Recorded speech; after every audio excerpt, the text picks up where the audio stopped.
موسیٰ علیہ السلام کے بارے میں لوگوں نے کیا کیا، یا فرعون نے کیا یہ کہا، یہ فرشتے یہ اگر پیغمبر ہوتے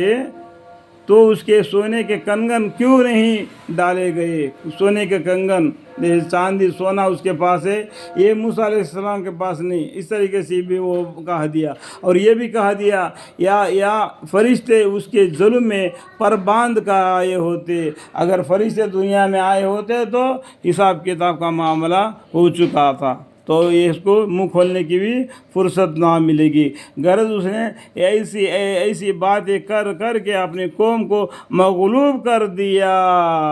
اپنے بس میں لے لیا اپنے قوم کو۔ دیکھو آج سبھی آدمی سمجھدار ہے، آج سائنس بھی بڑھ گیا، پڑھائی بھی بڑھ گئی، سب کو دین کا علم معلوم ہو گیا، تو آج بات ہے۔ اگر ہم پیچھے زمانے میں اپنے باپ، اپنے دادا، ان کے باپ، ان کے دادا، ان کے باپ، ان کے دادا، اگر ہم پیچھے کو چلے جائیں گے تو لوگوں کو ذرا دماغ کم تھا،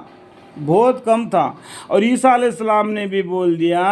کہ عیسیٰ علیہ السلام نے اپنا قوم سے بھی کہا دیے کہ مجھے اور بہت کچھ آپ کو کہنا کیا ہے، لیکن آپ کو اس بات تو سمجھ میں نہیں آئے گی۔ چاہے میرے کو عیسیٰ علیہ السلام کو، ان کے قوم کو اور بھی بہت باتیں اللہ کے حکم سے بتلانے کے ہے، لیکن تمہارا دماغ اتنا نہیں کہ تم اس باتوں کو سمجھ سکو۔ اور میرے بعد ایک پیغمبر آئے گے، ان کا نام احمد صلی اللہ علیہ وسلم ہوگا، وہ آپ کو بتلا دیں گے، اس ٹائم کا زمانے میں آپ سمجھ جائیں گے۔ اس کے بعد میں عیسیٰ علیہ السلام دوبارہ دنیا میں آئیں گے جدال کو مارنے کے لیے،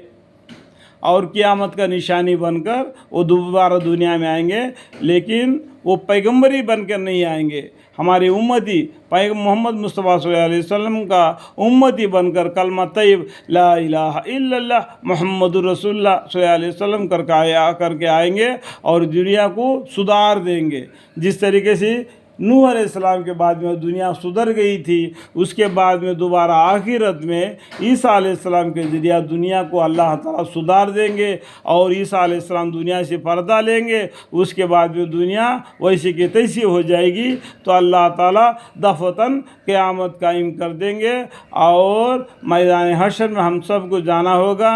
اور حساب دینا ہوگا۔ ثم لتسألن یومئذ عن النعیم، تم سب سے قیامت کے دن ان نعمتوں کو پاس پرس ہوگی۔ اور بھی اور جگہ پر بتایا، اور عنقریب تم سب پوچھے جاؤ گے۔ اور سورہ رحمان میں بھی لکھا ہے سنفرغ لکم ایھا الثقلان، ہم عنقریب تمہارے حساب اور کتاب کے لیے خالی ہو جاتے ہیں۔ اے جن و انس، تو اپنے رب کی کون سی نعمتوں کے منکر ہو جاؤ گے۔ اپنی قوم کو مغلوب کر دیا، اور وہاں اس کے کہنے میں آ گئے، اور لوگ کچھ پہلے سے بھی شرارت کے بھرے تھے، پھر جب ان لوگوں نے ہم کو غصہ دلایا، اللہ تعالیٰ کو انہوں نے غصہ دلایا، ایسے الٹے سلٹے کام کر گئے نہیں کو وہ آگے،